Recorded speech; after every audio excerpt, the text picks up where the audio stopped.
సంగారెడ్డి జిల్లా అసద్గంజ్ జెడ్పీహెచ్ఎస్ హైస్కూల్లో 2006-2007 10వ తరగతి పూర్వ విద్యార్థులు 20 ఏళ్ల తర్వాత ఆత్మీయ సమ్మేళనం నిర్వహించారు.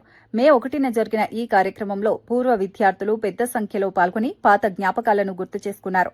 ఈ సమ్మేళనానికి ప్రధాన ఉపాధ్యాయులు రామస్వామి, వసంతరావు, నరసింహారెడ్డి, అనంతరావు, మొహమ్మద్ సోఫీఖాన్ ముఖ్య అతిథులుగా హాజరయ్యారు.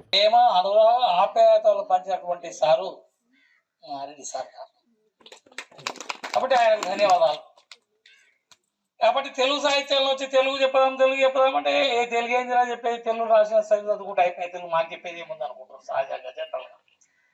తెలుగు చెప్పడంలో ఉండంటే తెలుగులో ఉన్నటువంటి పదాలు గుర్తు లేకుండా తెలుగు ఉన్నటువంటి విషయాలు రెండు చెప్తే వాళ్ళు తెలుగు సార్ చెప్పిండి అనుకుంటారు. ఇక తెలుగు చెప్తే మేమే చదువుకుంటే కదా ఏం చెప్పేది తెలుగు.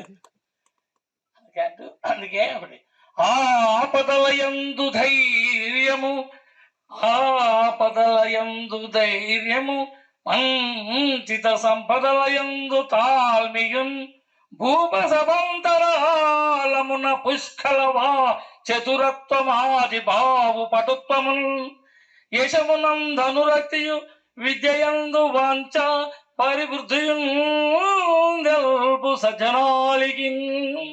సజ్జనుడైనటువంటి వానికి ఈ లక్షణాలు ఉండాలని మత్తులరి సుభాషితంలో ఇవన్నీ చెప్పాడు.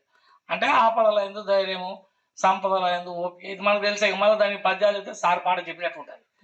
కాబట్టి ఆపదలు వచ్చినప్పుడు ధైర్యంగా, ఓపిక వచ్చినప్పుడు ఇవన్నీ సహజంగా ఇట్లా ఉంటుంది.